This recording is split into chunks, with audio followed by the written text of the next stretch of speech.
Did you ever wonder what happens if you don't sleep? More precisely, what happens to our minds and bodies when we decide not to sleep? Here's the answer. First of all, did you know that you will spend 9,000 days of your life sleeping? Did you expect this? In fact, most humans spend 1/3 of their lives sleeping, and that is 2,160,000 hours. But what would happen if we don't sleep for an entire week? How long is even possible to go without sleep?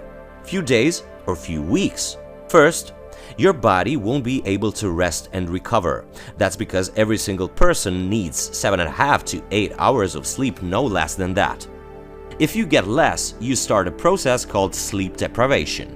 There are two kinds of sleep deprivation: partial sleep deprivation and total sleep deprivation. First, we're going to talk about total sleep deprivation. On the first day, you can experience drowsiness, irritability, food cravings, fatigue, and dark circles.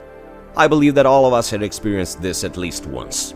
Our body is asking for more sweets and junk food because body is craving for instant energy.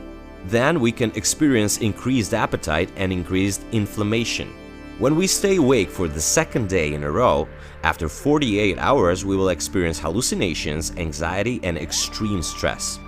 Besides that, we will also start experiencing micro-sleeps. That's brief periods of sleep that happens without even realizing it. They last around 30 seconds. After 3 days without sleep, our urge to sleep will be almost impossible to fight. That's when hallucinations and delusions start becoming more complex.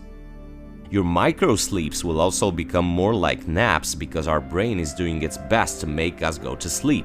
After 5 days of no sleep, our perception of reality is extremely distorted. It's called sleep deprivation psychosis. At this point, our brain is doing everything it can do to make us go to sleep. This psychosis goes away after we get enough sleep. Sleep deprivation leads to hypertension, diabetes, obesity, and depression, as well as heart attack and stroke.